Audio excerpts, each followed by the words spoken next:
That's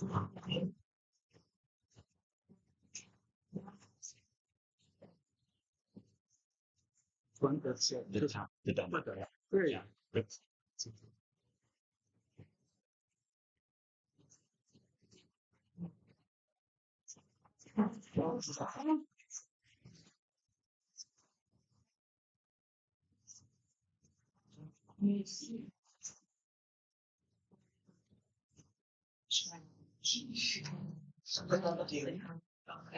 10 o'clock. I'm Mike Koroscik, and I'm delighted to speak with you this morning. I'm the Vice President for Allina Health. It's a big health system in Minnesota and Wisconsin. And really, my title of my presentation, kind of a misnomer, because really today I want to share with you the journey that I've taken in patient financial navigation. I'm aging myself, over 20 years. But recently, with Allina Health, and I'll share with you establishing a patient financial navigation, persuading the higher ups of why and we need it more than ever, and the steps taken to create a robust patient financial navigation spread amongst about 9 sites. Financial navigation that it was over 25 years ago, I created one in a large group practice in Milwaukee.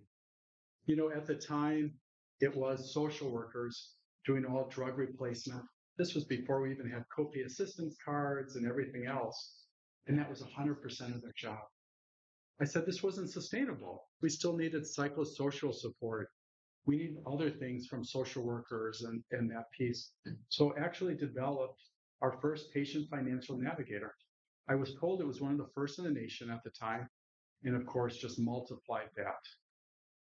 Now, circa 2022, how do we actually create a comprehensive program, knowing that we have social workers and navigators too?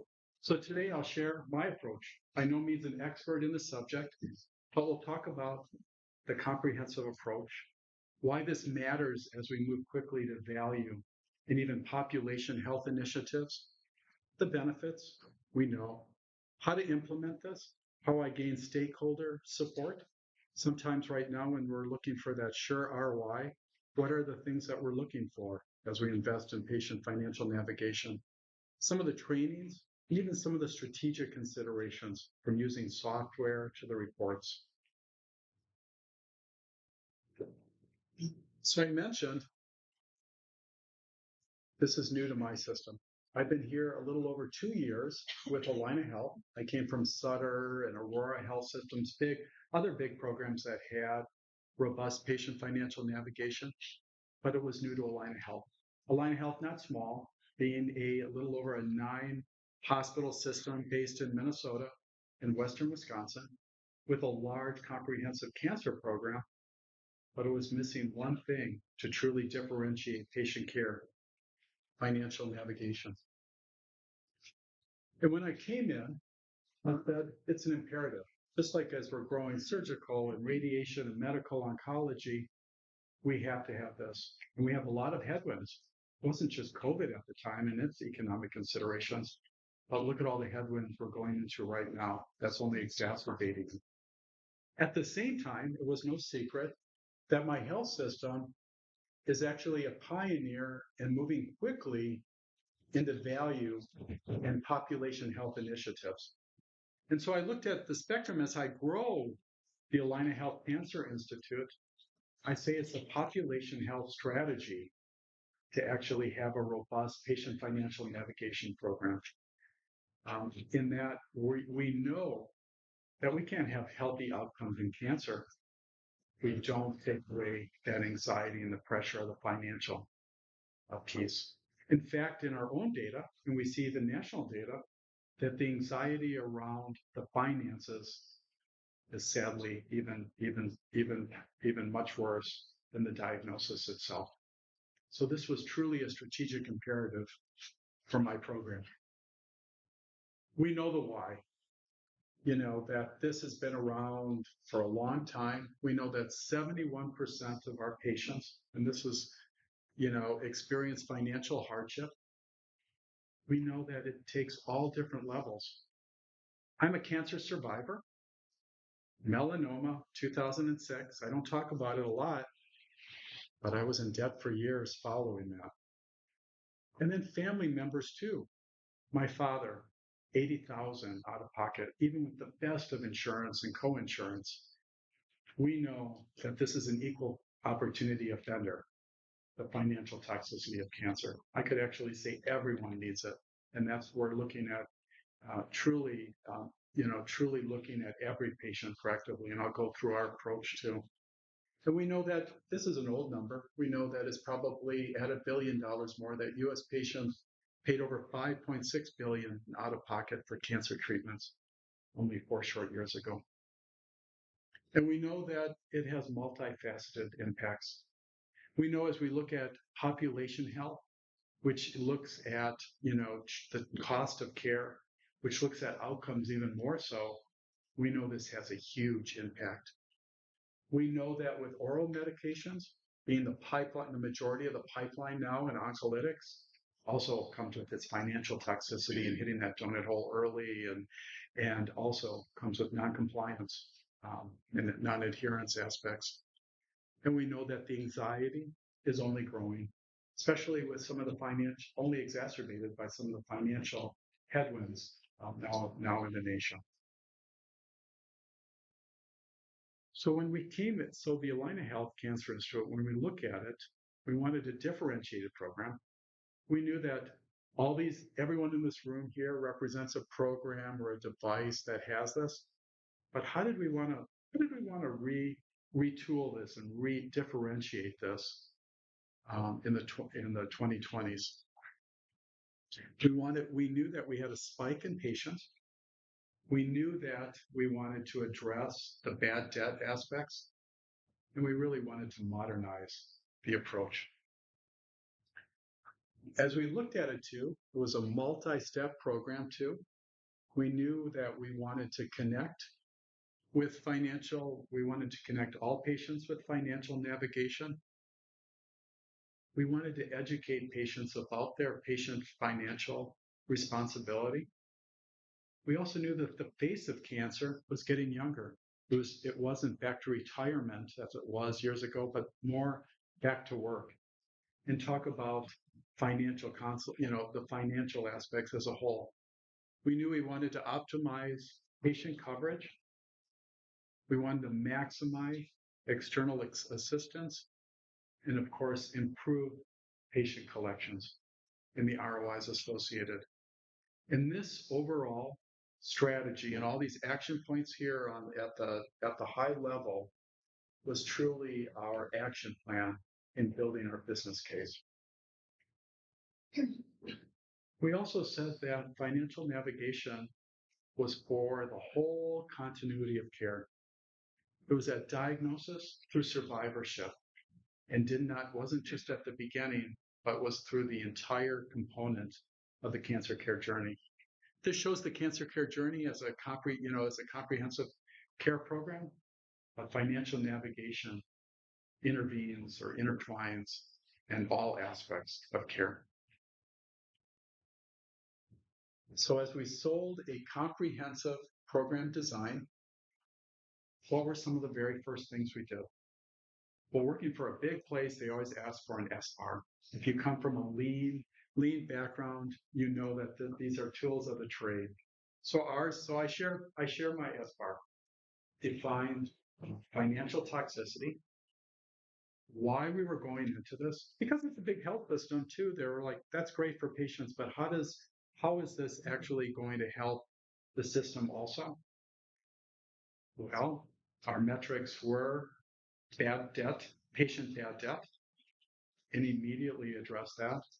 Some of the collections aspects, this is all win-win, and we know this in our market. So I share with you some of the background here too, no secrets here too. And it also I developed a multidisciplinary financial navigation task force. So that included, and there was some naysayers in it. One was revenue cycle. They said, we already do this. We don't, why do we need this? And I said, and so after establishing it too, they realize, oh, wait a minute. We do a lot of this, but we don't do all of this in that proactive, comprehensive approach that I mentioned. Also in there were the physicians who are so tired of hearing about financial toxicity in the exam room. We also included the nursing, but also our office manager and also member of leadership to really get this buy-in.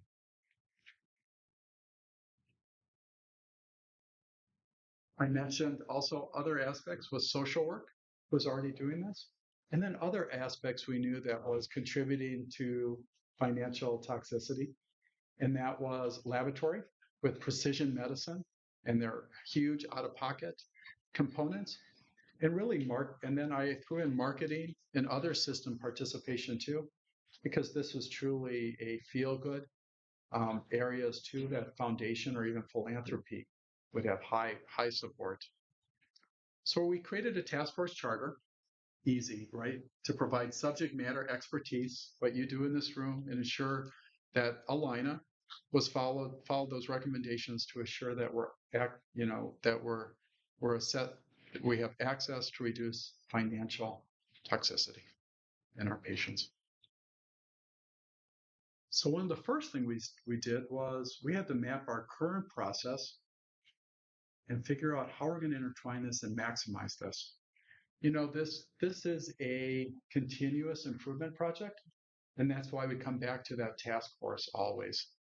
This shows some of the detail in our planning and so forth too, but it was truly breaking down the barriers that existed with revenue cycle and that phone support and say, how are we going to do this up front? That our navigators too in the beginning could be doing a lot of the prior authorization in conjunction, but how do we hand that off to? How do we also embrace some of the, or maximize our tools that, we're an Epic enterprise too, and Epic also looking at new modules too, including a financial navigation module too, that we wanted to both support some of the back-end functions in our current state. We also wanted to make sure it wasn't, even though oncology right now I say is 80, 90% all outpatient, it really will become almost 100%. There was still that inpatient aspect too. We also knew that it wasn't just going to be on the medical oncology side. I mentioned heavy on drugs because it's going to be, drug replacement, copay assistance maximization, but we're also dealing with the large expense of hospital-based oncology charges, including radiation oncology, and knowing we wanted to get in front of that and offer even our own foundation or philanthropy dollars to address that. So when we looked at the implementation, some of this were early successes, some of it was barriers. It's all about selling change, kind of what we all do in this room every day. One was stakeholder support. It wasn't a shoe-in, like I said, when we looked at revenue cycle, but rather to say, what are the metrics? Again, the dashboard we use, the ones we're going to focus on. That was really key to a success early. We wanted to make sure that it's win-win combination. And again, we're not just addressing the oncolytic pieces, but the overall cost of care in cancer that was growing. With it, those financial contributions I mentioned, that we wanted to be proactively identifying patients.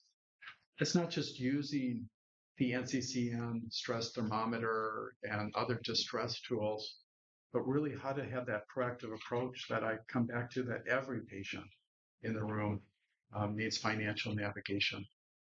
Training our staff, we were blessed to have some staff that joined us from other programs that have had this nationwide too, to create a new financial navigator role. And we piloted it, and the goal was to go to all 9 sites, including both in-person and virtual within the year. We also knew that there was state-of-the-art software And a lot of those vendors are here. We chose Viver because of its comprehensiveness, but we also wanted a tool that helped us navigate all the patient foundations, when was the right dates, to be able to actually quantify those savings too, that we need to show the success of our program too. And then training. It was much easier to start a program in the 2020s than 20 years ago because of, I mentioned one example like the ACCC Toolkit, but this conference and there's so much rich information out there on patient financial navigation tactics.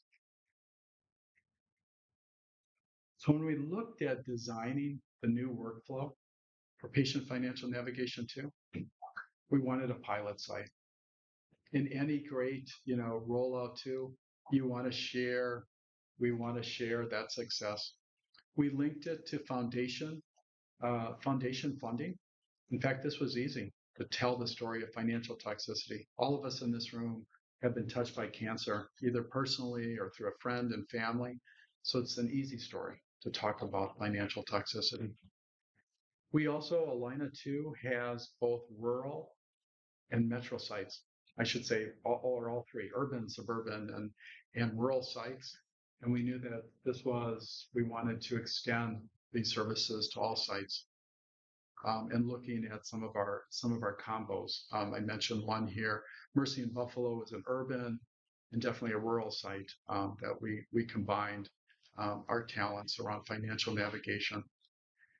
We knew too that revenue cycle wasn't going to give it up, but it was a shared approach, a shared management approach, shared reports between our large revenue cycle department and the Allina Health Cancer Institute.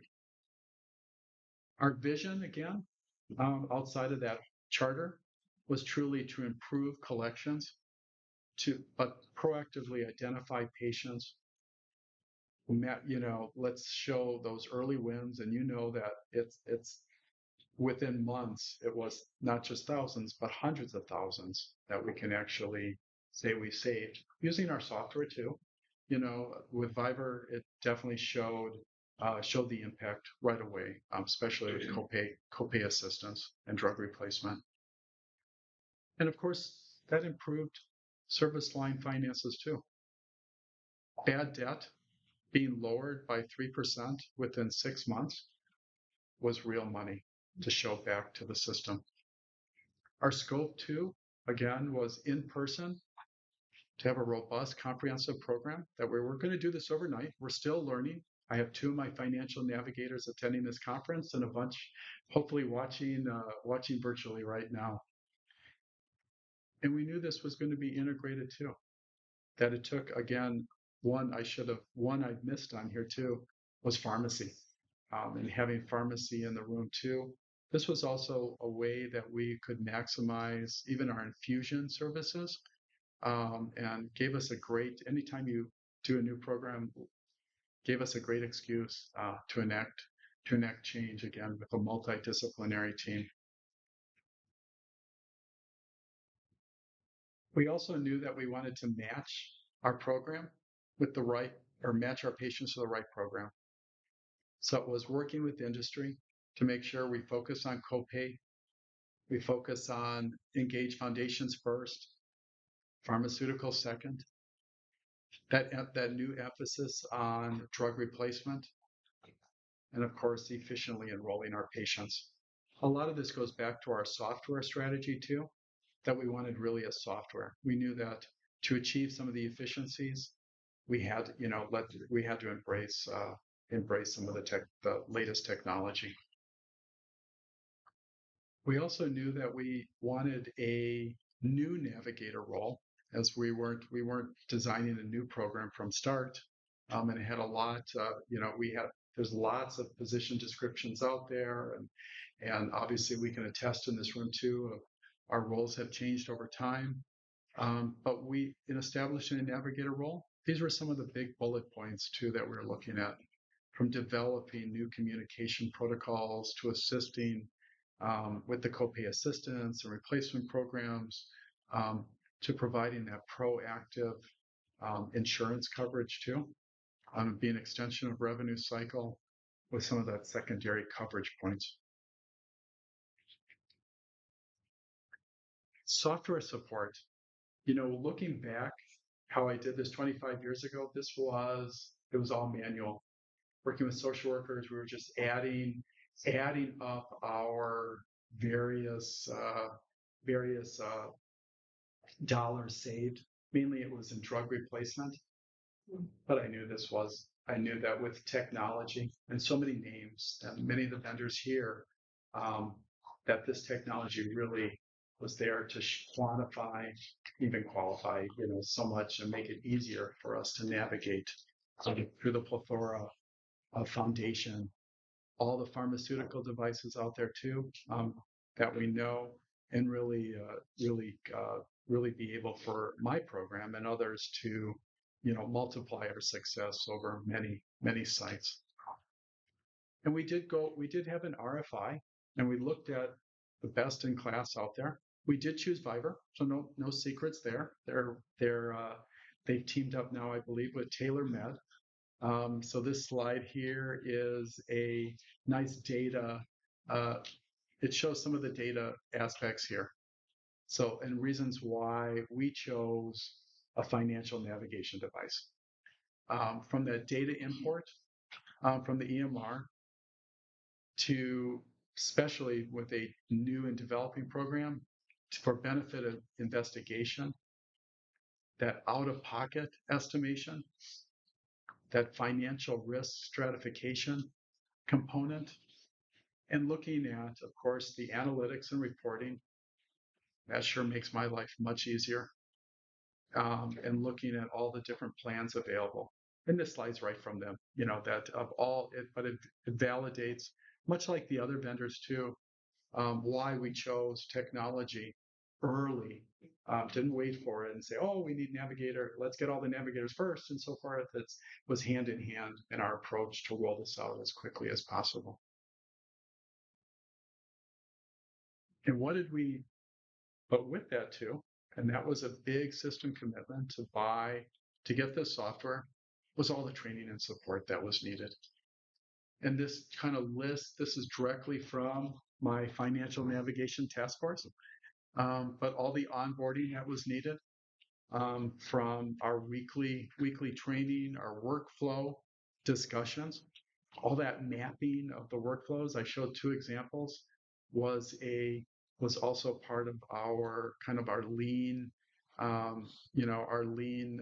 way of looking at this from a process improvement, as we reconfigured it to meet our needs. Post-implementation now is really some of that patient prioritization training, our annual business review, and really ongoing reports, and reviewing our needs too as we roll this out. Our navigation now, we had our pilot at one site. We've now extended to 4 sites, but I still have 5 sites to go. And our goal is to have more virtual options also. I'd love to get your feedback too. This shows just too an example of our software implementation timeline and some of our key milestones. I'm kind of as we rolled out, 50 different initiatives at one time. This was one of many. But really, from a project implementation piece, we knew that we needed to watch the scope, and make sure we're hitting the milestones and addressing any barriers. So our journey milestones, we only started this program a year ago officially, and so it's moving quickly. I mentioned to you we have 4 sites, 3 navigators, adding 2 more to our urban sites. But at the end of the day, we shall have like 9 to 11 navigators, and truly kind of an aggressive approach. We wanted to make sure we had the pilot set up right. We had that nice mix of urban, suburban, and rural sites too. We wanted to make sure we had the metrics to be able to sell this moving forward. and a lot of our own foundation or philanthropy support too, to address to help with the cost offset. So this is our critical path. It was only the 27th, the week of September 27th, little over a year ago, that we launched truly our official launch of this. We did use the ACCC bootcamp advocacy piece, but with it was the pharmacy. Um, quickly introduced Viber shortly after. But this shows some of our sites, and this is some of the detail here. It shows like Mercy. These are just names of sites. Buffalo being a rural site too, and kickoff. We did, and one of the key activities too is we're an Epic Enterprise, the largest EMR out there. And we did also activate its financial assistance module to also complement our efforts. So this was our first milestones, but our milestones continue. We have two sites going live this next quarter, two very large sites, as our program has about 7,000 analytic cases a year. So it's a big program serving a large area. Again, our journey milestones that we're really looking at was our first one was stepping up distress screening and we really feel proudly that every patient needs access to financial navigation, and look really maximizing some of our external partners like the Angel Foundation, one that's unique that provided financial assistance prior to having things in-house, but making sure that they're a partner. Those and other, if it's ACS in your backyard, to others that provide assistance, being partners out there, really maximizing our resources, that we're not by any means competing for financial navigation. Our next milestone too, and that we wanted to also quantify and qualify, was educating our patients about their financial responsibility. That was a big one for us with those external partners, looking at and even banks and savings and loans, and talking about some of the updating. It's as our advocates are many social workers, and here other aspects that you're also working with community foundations and so forth, because a lot of times it's addressing even keeping the lights on and other aspects too, as they may be paying their medical bills but not addressing other aspects. We're literally looking at some of the their own financial, uh, re-looking at their house too, is beyond advanced directives and so forth too, but really looking at almost educating their spouse and loved ones too, in their own financial well-being. One was optimizing the patient coverage. Again, maximizing external assistance, and that's a big to do, and help having the software definitely help navigate between the many foundations and copay assistance programs with industry. Of course, making sure we have the metrics, and getting, by the way, oncology specific bad debt was not easy in a large health system. So that took some time to get the right metrics to hold us to in our dashboard. And of course, I mentioned expanding to our pilot, that last slide, going from 1 to 3 to 4 to 5 to eventually 10 or more financial navigators to serve our patients, both in person and virtually. So how do we monitor the success and share that with system finance and operations? Is really that dashboard. I make that public, full transparency. They can see that dashboard at any time, with tiered check-ins to allow learning and best practice sharing. We kept our multidisciplinary task force. We don't meet every month anymore, but we do meet quarterly and have smaller, we have huddles every day with our navigators, but also monthly meetings with our performance improvement team too, to make sure that it's continuous improvement. What did we do well? What are the barriers? What surprises did our team handle? What program events were not anticipated? And what are the easy wins? And again, what are some of these speed bumps?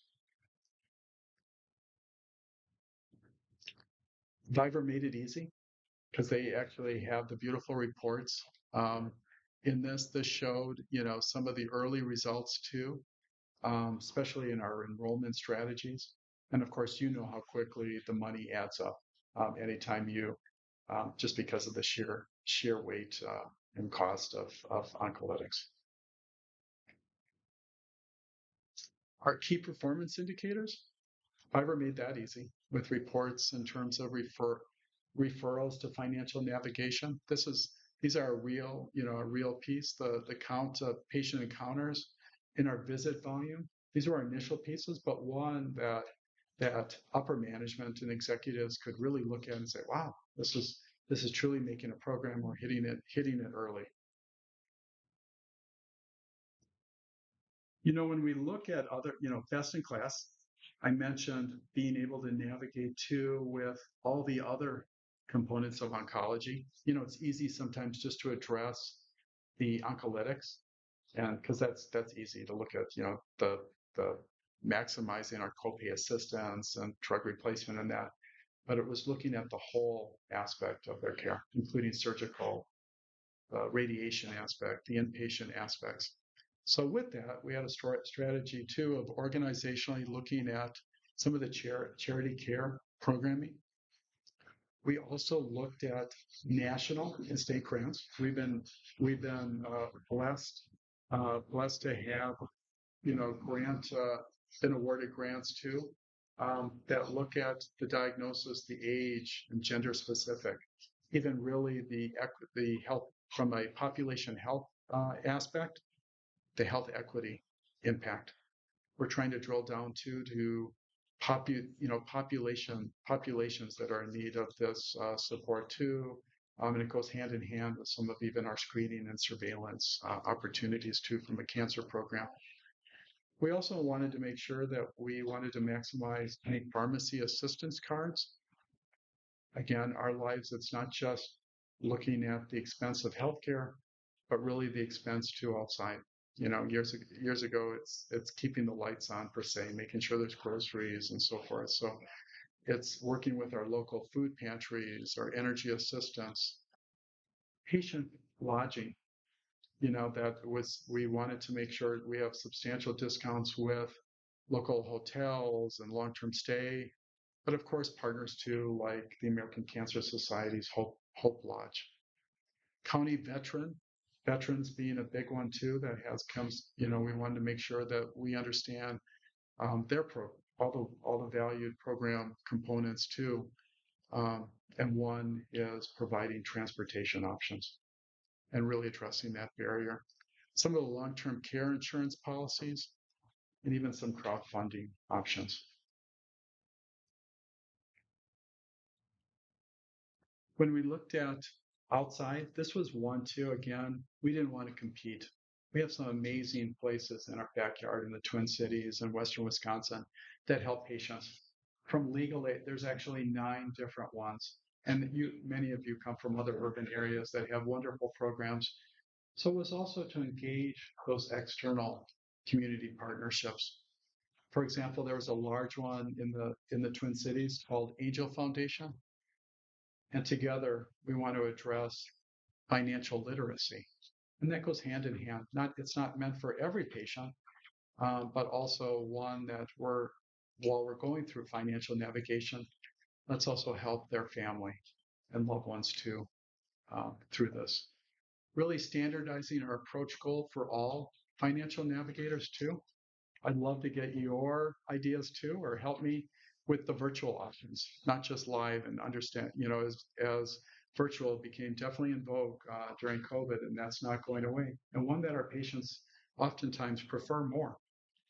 With this too, I'm blessed with a large nurse navigation program, over 33. They say it's one of the largest in the US. But with that, lay navigation. that administrative and working hand in hand with also our clinical approach.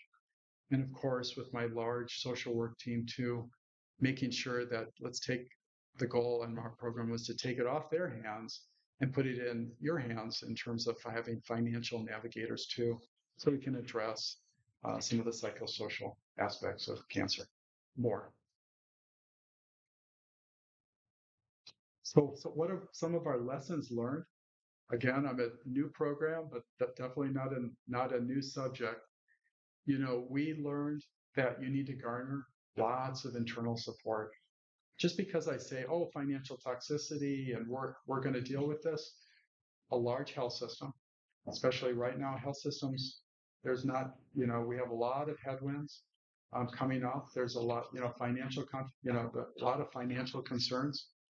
But it's easy to sell this as long as we have the right metrics too in terms of expand, and we're addressing some of those financial ROIs too, not just for the patient, but for the system as a whole. Lessons learned too is we needed a provider champion, provider meaning physician. I needed to hear from them. Many of you come from physician-led medical groups to physician-led systems. You need that passionate champion to lead and design the program. It's not just administrators like myself who been personally touched. I'm passionate about this, but getting that multidisciplinary team behind you. Organizing focus groups and steering committees also to support program design. And obviously I can't overemphasize that support needed from RCM or revenue cycle too, to make sure that these connections are working on all different levels.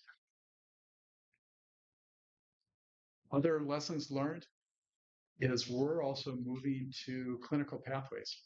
Clinical pathways is something really being pushed by commercial payers, saying that they don't want to dabble with hundreds of ways of treating cancer X at cancer stage, but what is real-time evidence?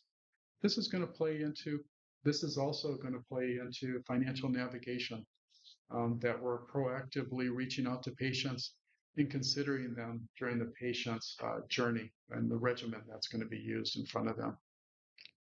We're going to leverage more financial assessments. We're going to do a lot more education internally too, in ensuring that all stakeholders, from financial navigators to nurses to social workers to the lab and so forth, are all knowledgeable on the existing system. It really takes a village for financial navigation. And that takes me, thank you for letting me share my journey thus far. Thank you. And but I'd love to hear your questions, or even punch holes, or I'd love to hear your punch holes in my presentation by I'd love to get your advice too, because I'm still, again, a new program. It's not a new idea and so forth, but being re-educated, trying to differentiate our program in a competitive, definitely a competitive environment. We'll start with questions. Hi, my name is Tawana Carter from Abbotsford. Oh, wonderful. I used to be I started at Aurora, Milwaukee. Yeah. So how have you incorporated financial advocates and financial counselors into your model? Or is it just the financial navigator? Just right now, the financial navigator. I'd love to extend that to to advocate other roles in there too. We've even had some volunteers, say, real life piece, but because we started off, we knew that we needed navigators, that it was because I went into this going that revenue cycle said, oh, we're doing this all on the back end. And we have beautiful foundational and lots of patient assistance, and of course, social workers. So it was moving, who moved my cheese in the beginning. Kristen Miller with Oncology. So virtual option, we're doing cross coverage in multiple states, like 6 states.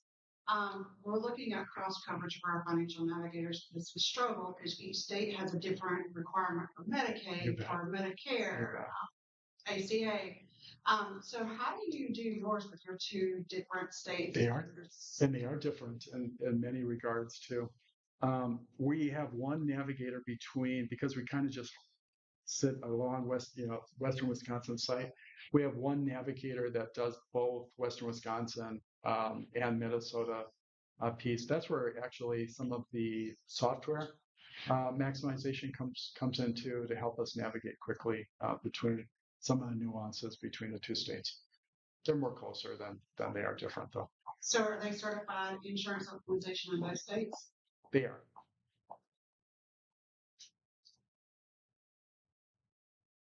You mentioned that there's an auto enrollment in your system. How do you manage that? And is it yearly auto enrollment?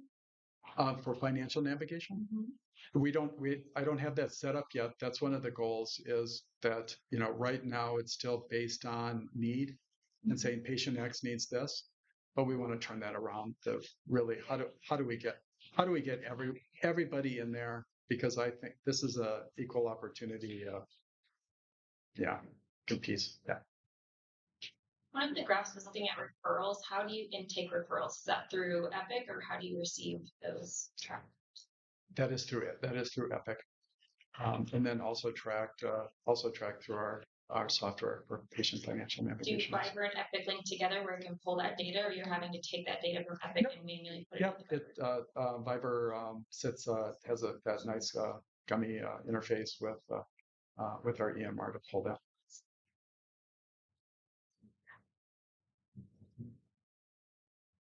Other questions? Advice too. Advice as I launch this program.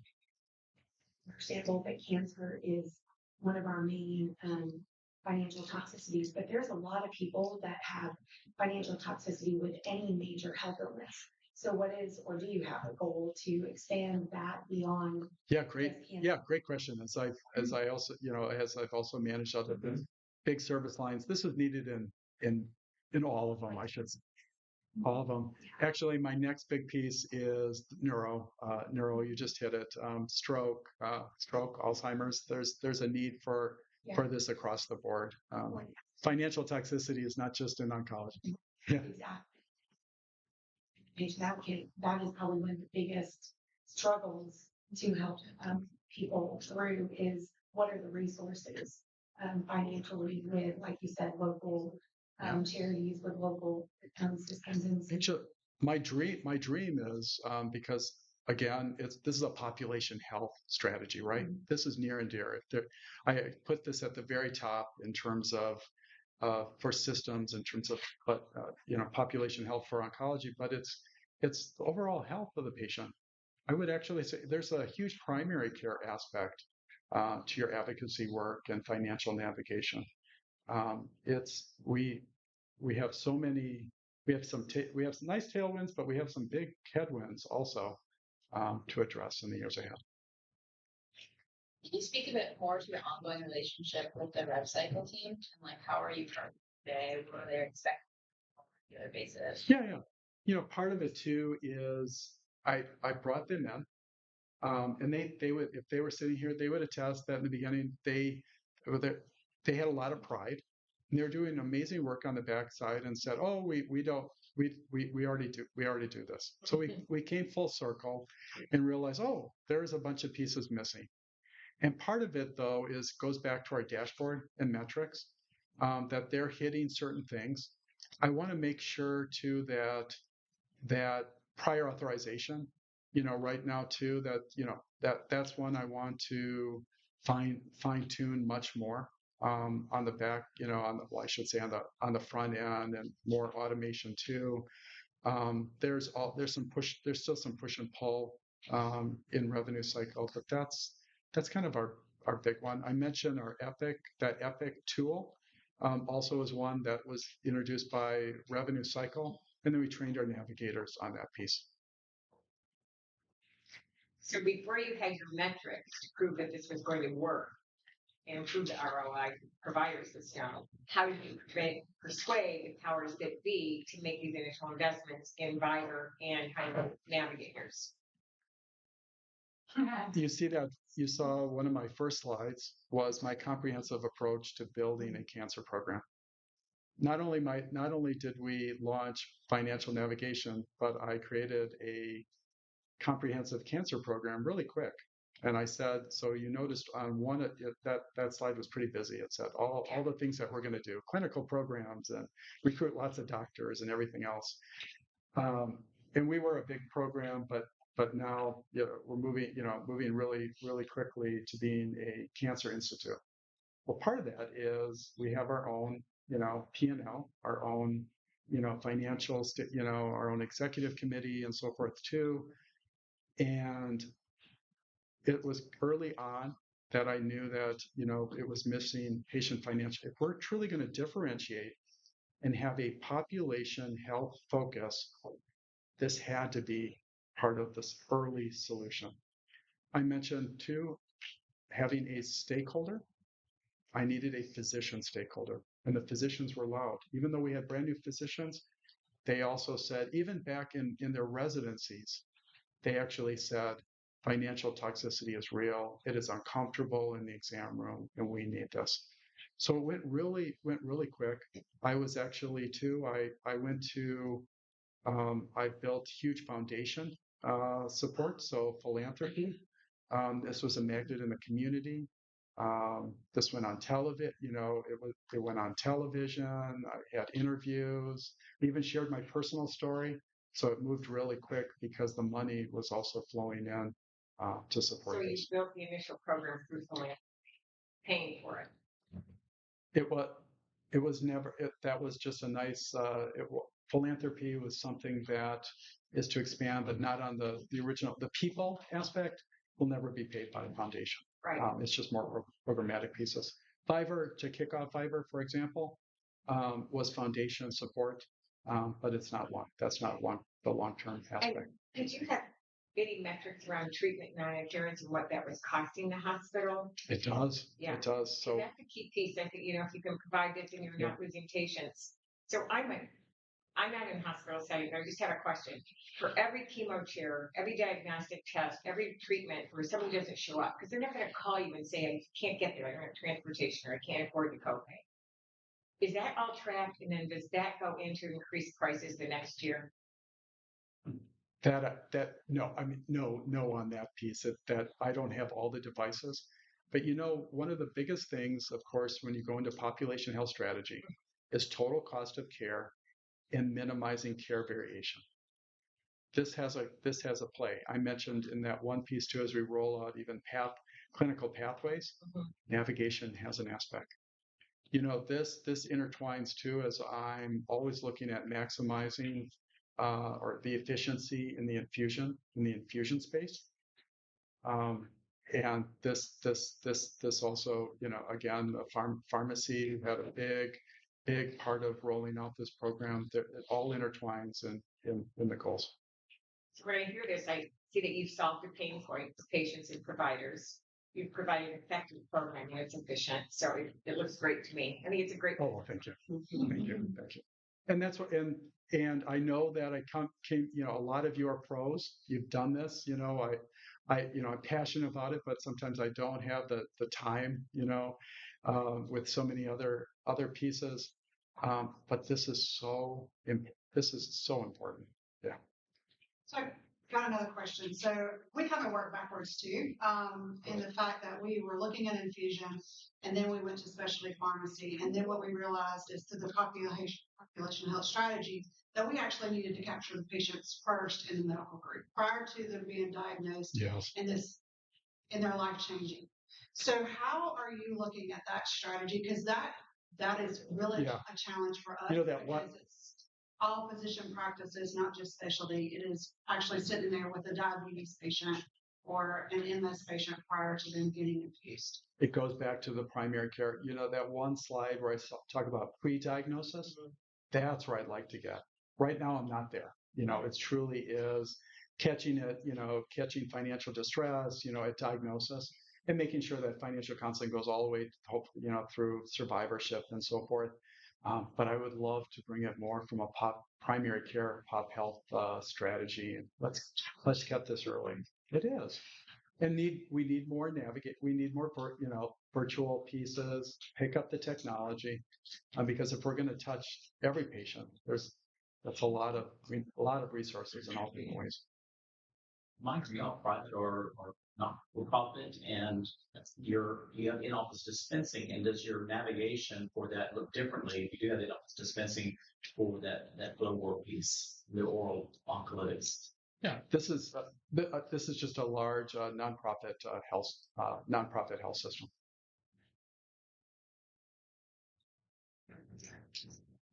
When you hire, what qualities Yeah. and backgrounds and I'd like to be eclectic. I want the team to complement one another. The background oftentimes is revenue cycle that they've done, prior authorization, but they're passionate about this too.